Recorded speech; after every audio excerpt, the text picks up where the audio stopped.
channel. We're gonna be cooking tonight. It's really exciting. We're gonna be cooking some HelloFresh. Everybody knows about HelloFresh if you've been to my channel before, because that's what we do. We cook HelloFresh. It was like HelloFresh. We're gonna cook big league blue cheeseburgers. Blue cheese bucket. Because sometimes I really feel like I need to put some meat on my bones, if you know what I mean. No?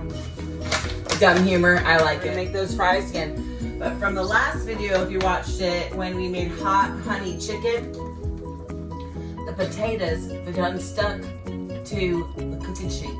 We ain't gonna have that tonight. That is a real bummer for me, my cooking life. So we're gonna make sure those do not stick to the pan. So we're gonna flip them over a couple times. All right, let's get started here. So again, recipe card.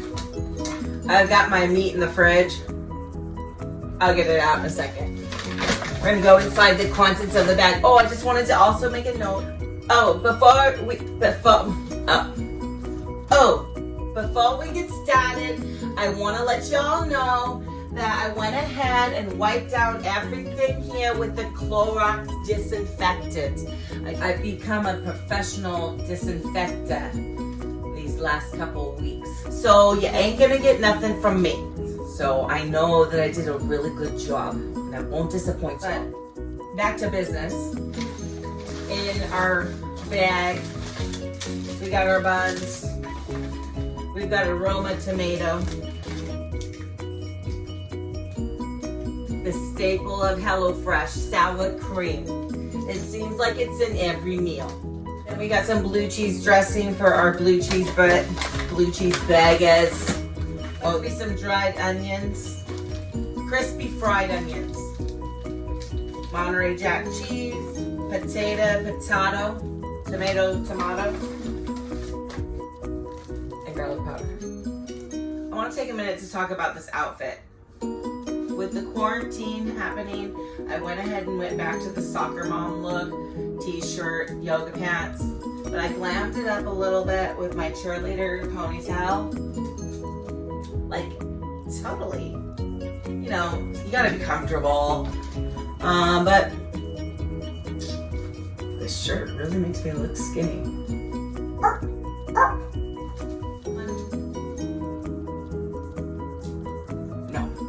Step one is to preheat your oven to 425. So we preheated the oven to 425. We're gonna wash the potatoes. Then we're gonna cut the potatoes. We're gonna cut them like potato wedges this time. But you'll see it here. We'll do it right here.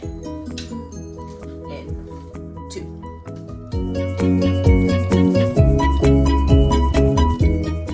Now, I may not have my Kardashian attire on, but girl, I still got my cup, okay? My sword, we shall unsheathe the sword. Ta! That is lame, Desiree. You are lame. You were reaching for straws.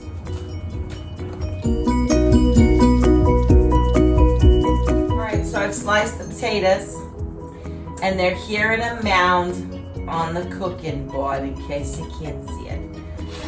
We're gonna put them in this bowl. Little olive oil, but unfortunately I'm out of olive oil, but I'm advertising for olive oil, okay? Not this vegetable oil stuff, but that's what you got to use. You got to use what you got. And that's what I've got.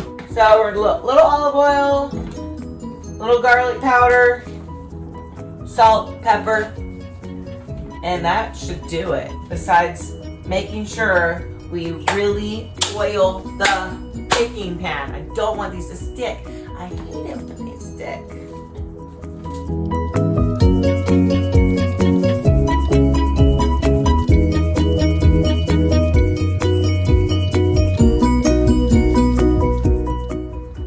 We have sliced the potatoes, seasoned the potatoes. Now we got them on our That's funny. There's no we, it's just me. We're social distancing right now. Excuse me, I'm sorry. I just wanted to include y'all. So these are gonna go in the oven for 20 to 25 minutes. I think I'm gonna hold off for a minute, prepare a few things before I put them in, because I think it's the right thing to do right now. So it has here in the picture to take out the buns out of the bag. So I'm gonna take the buns out of the bag and we'll set them here on a paper towel. You never know. You just gotta keep everything real safe. Ooh, they smell good. They smell buttery. Place them here on this paper towel. And then we're gonna cut the onion. A little Roma. A sole mio. Look at this beautiful tomato. When I cut into it, it was just so fragrant. It just smelled like fresh tomato.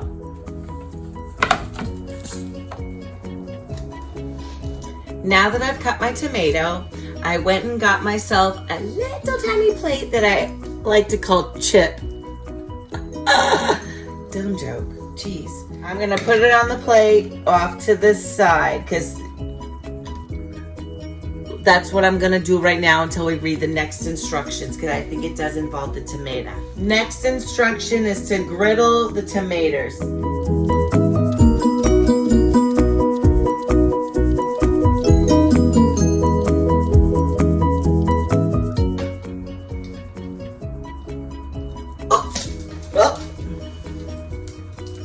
Wah, wah.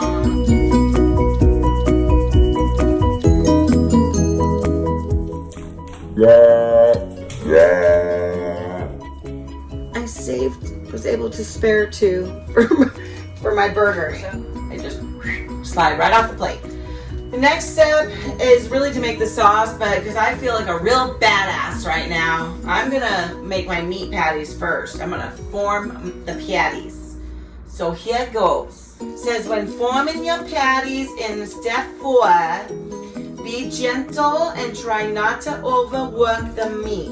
Using a light touch, season generously with salt and pepper. So should I season generally with salt and pepper before? I think that's what I'm gonna do.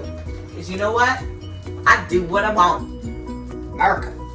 A little salt. You know what? My mom would be ashamed. Seasoning salt. This is for my mother. She's big into that. Salt, some salt and pepper. We're gonna go ahead. We're gonna mix it up. Oh, you wanna be gentle? I just said be gentle. Now here I am, being all aggressive with the meat. Well, like I said, I do what I want. We're gonna roll it up here in a little ball. And we're gonna make 2 little balls. You were so mature, Desiree. And then we're gonna flatten the patties.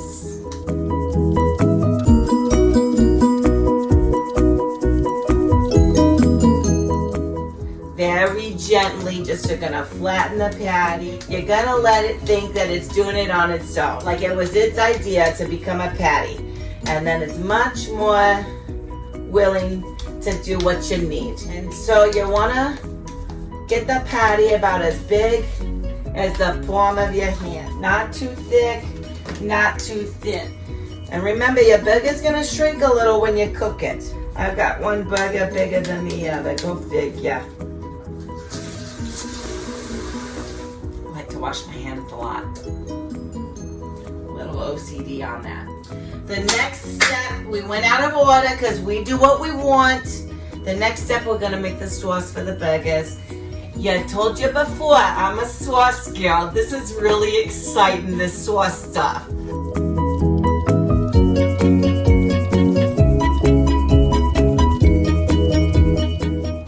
I made the sauce. The only thing that I would change about this is I would throw in actual blue cheese, or you can even throw blue cheese into the burger, which is even better. But this is a simple way of cooking without adding too many ingredients. I honestly would throw blue cheese here, throw blue cheese on the burger once it's cooked. I throw some blue cheese up in the meat because I'm a cheese girl. I'm gonna go ahead and put our potatoes into the oven, 20 to 25 minutes. Top shelf, y'all. Top shelf. I am going to set my timer for 12 minutes because I'm getting ahead of this game. And at 12 minutes, we're gonna flip the potatoes. We're gonna give them a good flip over. Because we what? We want them what? We want them crispy. We like our potatoes crispy and brown, okay? Okay. We're getting to our final steps. Now I'm gonna use the same pan for the burgers that I used for the tomatoes. Still a little in this pan. I'm gonna reuse, reduce, and recycle. So I think there's enough oil here in the pan to get by. I'll add a little more if I need to.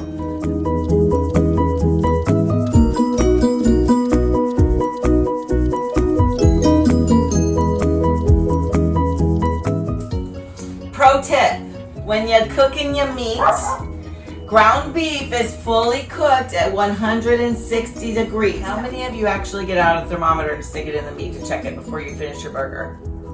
Probably nobody. 160 degrees says so right here. If you read the fine print. These suckers I can. I was told by an old neighbor, don't fiddle with the meat. You shouldn't flip more than one time. Now, I could be incorrect in that. If I am, you can let me know in the comments below. Make sure you like and subscribe to my channel because I got some hot cooking coming on here. And I think y'all gonna love it. Another thing that neighbor said, his name was Dan. He was cooking steak with us one time out in the yard. He said to tell if you're medium rare or well done. This is rare, so if you touch your cheek, that's what a rare steak would feel like. And then if you touch your chin, this is medium, what a medium steak should feel like. Have a little more like hardness to it. And then well, which is the tip of your nose, that tension that you feel there. Pro tip number 2. Pro tip, don't think you're not learning things with me. Homeschooling. We're homeschooling. I got this cheerleader clap going on tonight. Dazzle fingers. I never made the cheer squad. It's the saddest thing. I'm going to flip my burger because I'm a little impatient. And it's looking a little brown on this side. About halfway through, it's looking brown. So I'm going to go ahead and give it a little flip. And I think I made the right decision. We got a nice brown on it. So we're going to go ahead and flip the other one over because that one was a little bit smaller than the first. Before the burger's finished cooking, go ahead and throw on your little tiny bit of Monterey Jack cheese. And you're going to sprinkle it on the top. Just a little bit. You don't want to get too much in the pan, but then it says to toast our buns. I'm also going to use the same pan to toast the buns. Pro tip. Free. These are free, you guys. I mean, write them down. Do whatever it takes. There. Look what I got. Let's do a test. Got my meat thermometer. You want to stick it right in the middle of the meat, not all the way down to the pan, just right in the middle of your burger. Get a little hot here. Maybe you don't have it. There we go. It's broke. There it goes. I don't know how long these things take. Then I'm going to poke it one more time because I just want to show you. I don't know what I'm doing. I'm not even quite sure how to read it. Can you see it? So it's right there, but the 160 is right there. Help. Whatever, I'm gonna risk my life. I'm taking the suckers off so I can toast the bun. Because it'll still work because the pan's still hot. Once the bun is toasted, we get to plate the meal.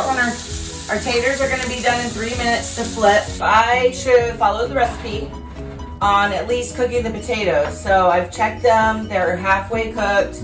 And I'm glad I checked them halfway through because sure enough, they're starting to stick to the pan and that just sucks. I don't like that. So if any tips, help me to make my potatoes not stick when I like them brown and crispy.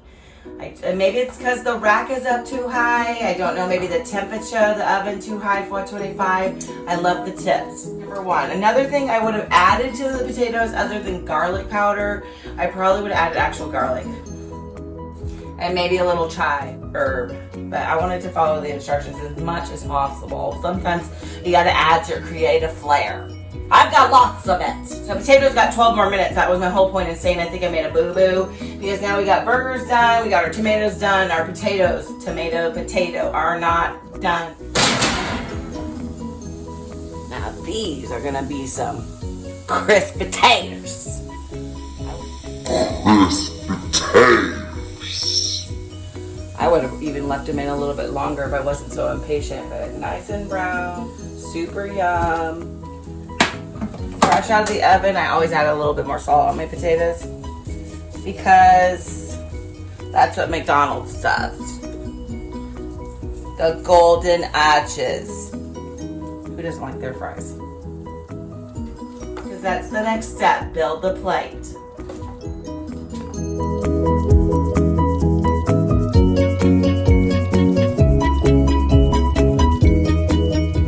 All right, here we go.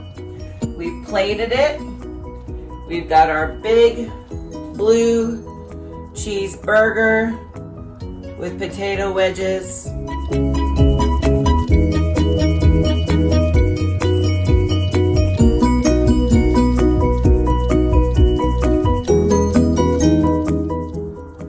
Voila.